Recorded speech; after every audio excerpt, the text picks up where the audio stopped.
troco com o Mário, tá bom?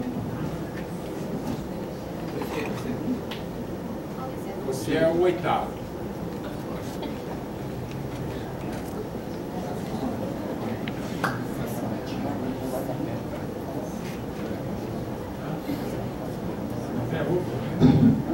Passar primeiro para a Érica aqui, depois eu passo para a Mariana.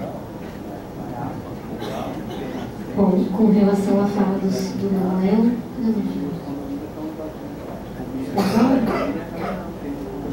a questão da macrozona macrometropolitana, a questão é a seguinte: as macrozonas são como se fosse um olhar de um avião.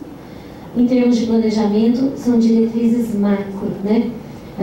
Nós temos dentro da região da macrozona macrometropolitana, para começar, o que é a macrozona macrometropolitana? São as áreas que têm influência, direta ou indireta, dos equipamentos macrometropolitanos, quais sejam a Unicamp, as rodovias e o aeroporto.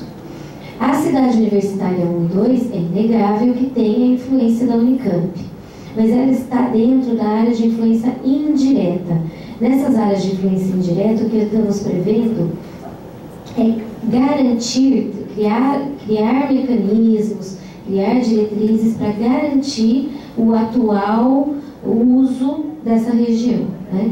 Então, não é por estar na macrozona macrometropolitana que necessariamente haverá equipamentos na macrozona macrometropolitana inteira. Seguindo aquela nossa lógica da estruturação urbana, os equipamentos de maior porte preferencialmente estarão nas margens das rodovias ou nas áreas de maior facilidade de acesso. Tá bom? Esse é o objetivo. Se você pegar lá no nosso texto explicando o qualificado das macrozonas, isso está delimitado. Mas, então, a ocupação, como vai ser de fato, vai ser objeto só da luz, é isso?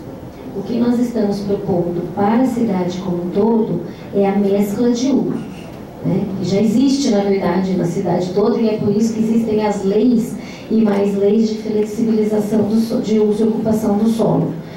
Mas são mesclas de uso. Nós não estamos tratando de que tipo de zoneamento. Isso faz parte da lei de uso e ocupação do solo. Deixa eu ver se tem mais alguma coisa. Chiquinho Coelho, obrigada. A gente vai pensar assim nessa possibilidade de incentivos para empreendimentos sustentáveis em conjunto com a Secretaria do Meio Ambiente. Já começamos a ter algumas discussões sobre isso, principalmente, pelo menos no princípio, para a área central, né? Mas pelo que eu entendi, a sua proposta é expandir, que isso seja uma política para o município como um todo, né? Com relação à fala do Luizão, aquela marginal que você se refere já está nas nossas diretrizes viárias, que foram apresentadas já aqui fora e serão disponibilizadas na internet também. Essa questão do aeroporto da Santos Dumont para lá é uma discussão boa, que a gente precisa aprofundar, porque nós temos a curva de ruído do aeroporto naquela região, nós precisamos achar um meio de que essas questões do aeroporto realmente não afetem a saúde das pessoas, como bem colocado pela Elizabeth, né? Existem estudos de que as pessoas que ficam debaixo da curva de ruído têm déficit de atenção, crianças podem desenvolver surdez precoce. Então tem uma série de dados que a gente precisa avaliar, colocar tudo na balança, para dentro daquele detalhamento do plano urbanístico colocado como uma diretriz, que a gente estabeleça todas as possibilidades. Contaminação de água também. Contaminação de água também. Deixa eu ver o que mais que eu poderia. Agricultura familiar, a proposta é que a gente desenvolva uma linha de diretrizes dentro do plano diretor para a agricultura familiar. Eu entendi muito bem a proposta aqui da agricultura familiar. Então depois, se você puder conversar com a gente, acho que vai ser interessante. Vocação, bom, nós reconhecemos, Geraldo, essa parte da vocação rural do município, né? E realmente não é só a agricultura, a área rural tem muita coisa a oferecer, e principalmente esse equilíbrio entre urbano e rural é muito importante, né? É saudável para o município. Então, essa proposta de instituir o Conselho Rural novamente, acredito que possa ser até uma diretriz que a gente coloque no plano diretor de uma forma mais clara e objetiva, mas a vocação está ali reconhecida, e o fato da gente criar as UTRs para elaboração de diretrizes e propostas, eu acho que demarca bem essa posição. Acho que era isso que eu tinha para falar. Obrigado, Érica. Eu vou passar aqui para a Mariana, para ela fazer também esclarecimentos e respostas, e depois eu vou fazer um outro comentário também. Eu gostaria de responder em relação ao rural, Geraldo. Você tem razão, tá? É um desafio muito grande. O orçamento que nós temos exíguo para a área rural, e uma pessoa só dedicada a essa área, que é o coordenador de agronegócio, que está no meu departamento. Eu reconheço essa dificuldade, sim. Posso só pode, falar por favor. Eu tenho contato com o funcionário, ele sempre atende, tá? Eu falo de não tantas pessoas, é uma só que representa o município, uma área rural, tá? Então não é do funcionário que estou falando. Eu tenho isso muito claro. Eu gostaria de conversar com vocês, porque esse trabalho em relação ao rural, ele tem que ser um trabalho colegiado, e não é pelo conselho, porque até agora, né, pelo conselho a gente não conseguiu fazer esse trabalho colegiado. Então eu gostaria muito de reunir com vocês. Hoje nós temos alguns programas. Então tem um programa de agricultura familiar para a merenda escolar, que hoje existe, que a gente, né, que a Secretaria de Educação compra de produtores familiares aqui de Campinas. Então tem alguns programas, programa de turismo rural, que a gente leva crianças da rede para visitar propriedades cadastradas. Existem alguns programas, mas a gente precisa de mais inputs. E principalmente a gente precisa conhecer todos os produtores rurais. Hoje a gente está fazendo um recenseamento, mas a gente conseguiu até 50% do que a gente estima de número de propriedades. Mas eu gostaria muito de estar conversando com vocês, tá, sobre possibilidades de melhoria e de nós trabalharmos juntos, porque uma pessoa só não vai conseguir resolver as demandas. Então a gente tem que estar juntos nesse sentido. Então, por favor, depois me procure para a gente poder marcar uma reunião, conversar sobre todos esses programas e as necessidades de vocês, aquilo que a gente consegue fazer e aquilo que a gente consegue fazer juntos com vocês, tá bom? Bom, o que mais que eu gostaria de colocar? Em relação à questão dos incentivos, né, para uso racional de recursos naturais, ele é bastante pertinente, inclusive foi objeto, né, foi um objeto muito colocado. Então o senhor aqui está validando isso no plano de ciência e tecnologia, que seja feita uma política de incentivos fiscais para aquelas empresas que economizem água e usem geração distribuída. Isso daqui a um tempo vai ser muito crítico. Então isso está sim no radar para ser feito, tá? Isso vai ser colocado, considerado sim como input para o plano diretor. Muito obrigada. O circuito das frutas. A gente não consegue se inserir no circuito das frutas, porque tem algumas cidades que não deixam. A gente já tentou muitas vezes. Eu não posso falar o nome das cidades que não deixam, tá? Mas a gente já tentou desde o primeiro dia. Eu tentei. Talvez não seja porque não tem um reconhecimento de uma agricultura aqui no município, né? Então me ajude, porque assim, a gente tentou e às vezes que nós tentamos, a gente recebeu negativa.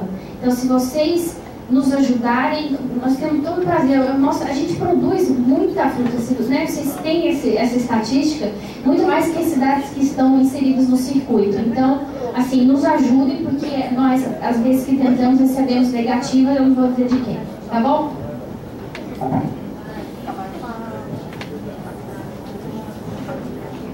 É uma brincadeira aqui. Pelo jeito, o circuito das frutas está causando curto-circuito, né? Mas realmente ela tem razão, né? Eu acho que houve várias tentativas de se colocar Campinas no circuito das frutas e em outros circuitos, e nem sempre tivemos sucesso. Eu só queria fazer dois comentários aqui, esclarecimentos. Um é sobre a questão que foi levantada por aqui sobre o cronograma. Hoje nós já explicamos esse assunto, hoje saiu no jornal várias matérias, inclusive na imprensa escrita e falada. Mas vou esclarecer.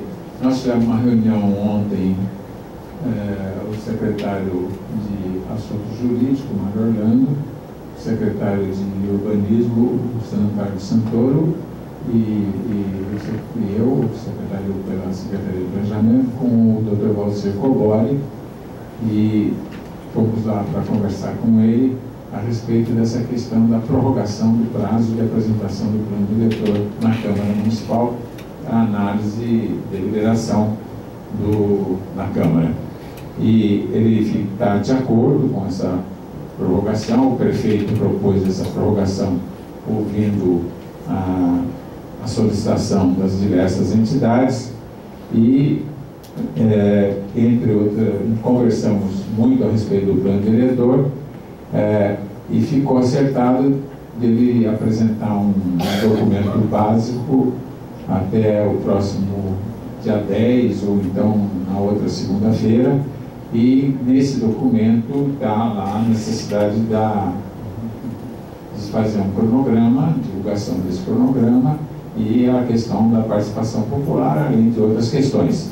Então, feito esse documento, nós já vamos trabalhando a semana que vem num cronograma para que possa ser apresentado, e esse cronograma vai até o final do processo.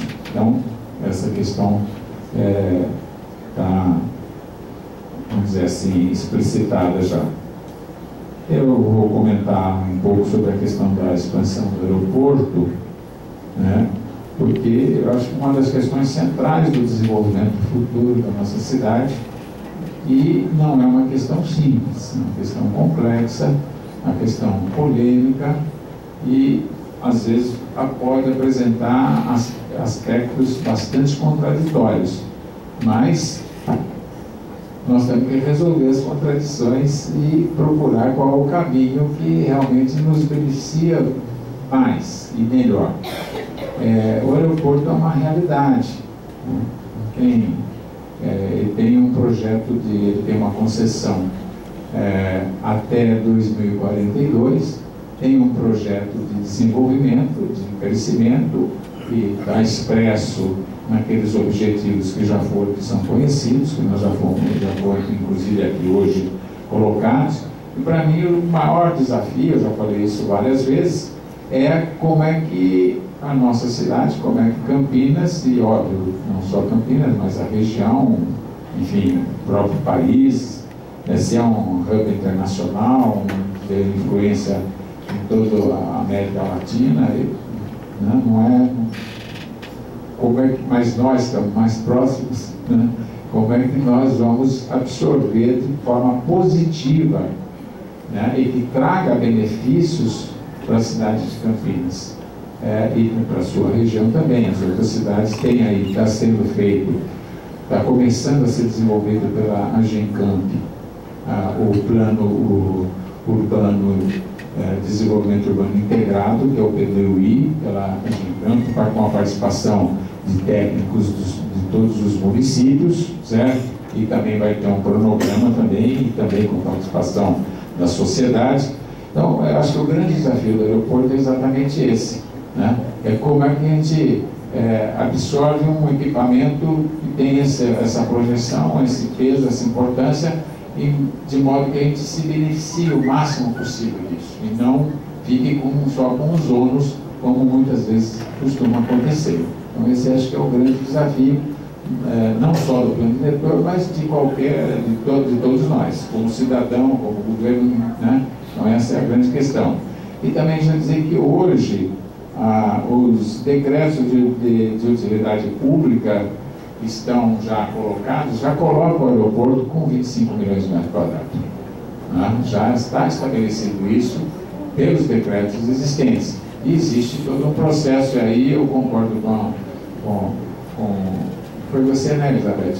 Colocou bom, vai ter desapropriações, né? Vai.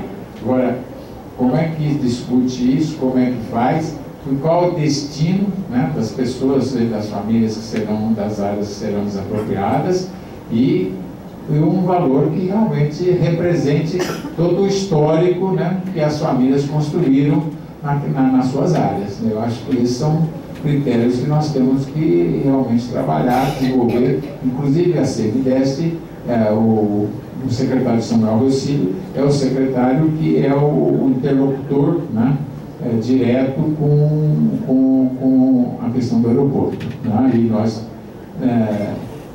em termos de secretários, sempre procuramos trabalhar conjuntamente. Então, eu acho que é uma questão fundamental para todos nós e nós não podemos descuidar, como já ocorreu no passado, e não tomamos conhecimento do aeroporto e aquela situação complexa, complicada, socialmente, economicamente, ambientalmente complicada que nós temos lá.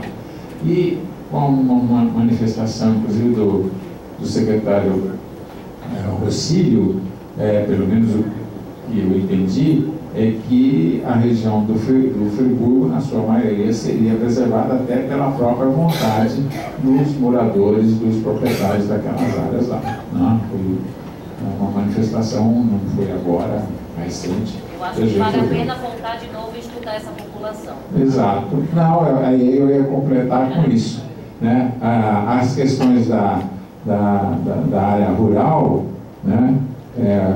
Eu acho que é a primeira vez que a gente está buscando, inclusive não só na Secretaria de Desenvolvimento Econômico, mas buscando num plano diretor avançar nas questões relativas à área rural.